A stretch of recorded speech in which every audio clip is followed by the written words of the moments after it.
Fala galera, beleza a todos, uma boa tarde. E foi finalizado o reparo do clone do Fender Blue Junior, tá? Basicamente de sempre, né? Problemas de fiação mal arrumada. Visualmente a gente via logo de cara isso aqui, os fios de grade e placa cruzando fios de filamento. Então a gente vai, passa por baixo, rente direitinho. Polarização das válvulas de saída lá na lua. Aí depois queima transformador de linha, queima transformador de saída, ninguém sabe por quê. Tá?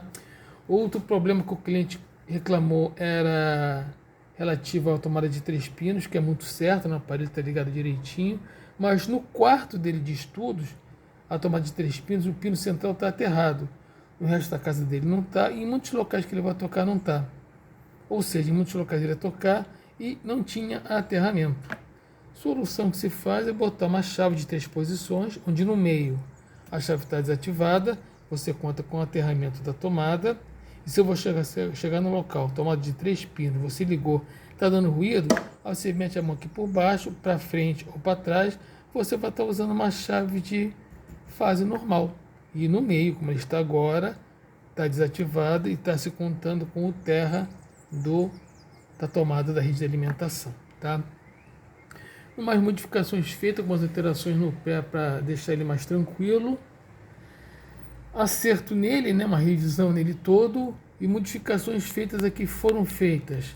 Esse aparelho tinha um potenciômetro que modificava a realimentação.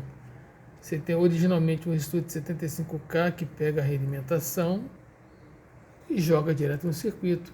Mas nesse projeto aqui em questão, você tinha 75K sendo aqui, vendo um potenciômetro de 1 mega, e aí ia para o circuito. E realmente a atuação dele não era agradável. A atuação melhor que tinha era quando você estava com o resistor de 1 mega zerado, ou seja, na prática o resistor de 75K jogando direto no circuito. Então, para não ficar esse buraco vazio aqui, ele me pediu para botar esse P10 fêmea para acionar esse capacitor que faz o modo FET dele. Esse capacitor fica aberto e quando você aciona esse capacitor, você dá aquela engordada no som que tende até a crunchar. Mas tinha outro problema quando ele fazia isso, que era acionado nessa chave. Antes aqui era um potenciômetro de realimentação e você acionava o modo FET aqui. Quando você acionava, dava um tlaco, um estalo. Então você bota um resistor de 1,5K em série com o capacitor, ele fica com alguma tensão nele. Quando você liga, agora através de um P10, né? Vamos supor que são um cabo de um pedal, você aciona um pedal e o modo FET entra sem causar o famoso estalo. Você perde até um pouquinho do ataque do FET, pouquíssima coisa, mas em compensação o modo de entrada ou saída do modo FET agora é silencioso. Para essa furação não ficar ao vento ou uma chave sem função, eu anexei aqui uma chave de brilho. Então, nessa posição, você tem todo o Tony Stack trabalhando no modo normal, o timbre clássico do Blue Junior.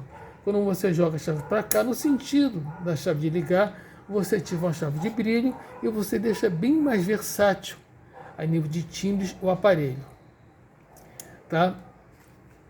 Outra coisa, quanto ao problema que o dono reclamava de uma coisinha análoga a um vibrato bem pequeno lá no fundo, chama-se uma coisa, desgaste de válvulas, pela vibração do falante direto.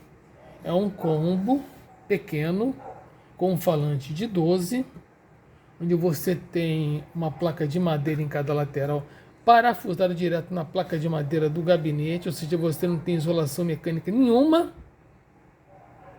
Se fosse uma placa de metal, talvez transferisse menos vibração, mas madeira, parafusada nos 4 cantos do chassi e parafusada no chassi de madeira, a vibração que passa é muito forte.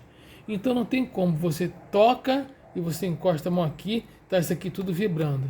Aí você pega as válvulas aquecidas pelo filamento, essas de saída no caso também sentando a pua devido ao baixo que estava desajustado, as válvulas começam a ficar com os componentes internos frouxos, grades começam a tender a oscilar. Então esse efeito muito pequeno, que algo análogo a um vibrato, nada mais é do que as válvulas que já estão cansadas por vibração. Essas aqui, o efeito de microfonia não acontece, talvez por essas capas. Se tirar as capas, talvez dê problema. Como estão as capas, está abafando, não está realimentando, oscilando nem nada. Inclusive agora o aparelho está totalmente zerado, não tem um chiado, um ruído. Você liga ele, abre tudo no máximo, o aparelho está mudo como tem que ser. Você pluga o instrumento, tem som. Então é um problema análogo a combos, independente de serem maiores ou menores. Evidentemente, quanto maior for o gabinete e menor for o falante, menor vai ser esse efeito a médio e longo prazo. Mas aqui um gabinete bem pequeno, um falante de 12, que gera um grave legal, e a vibração come solta. Aí o chassi fica trepidando direto, válvula quente, e acontece isso. A solução seria a troca das válvulas. Tá? Deixa eu mostrar como é que ficou o painel superior dele aqui agora com as modificações. Então esse aqui agora é o status do amplificador. Volume, agudo, grave, médio, o master. Esse master também não estava funcionando direito, ele não fechava todo o sinal, agora está certinho. Chave de brilho off, chave de brilho on. E aqui entrada num P10 para acionar o modo FET. Tá bom? Tá aí, tá pronto, tá legal, tá bacana, ajustadinho. Tá bom, galera? Um grande abraço a todos, uma boa tarde.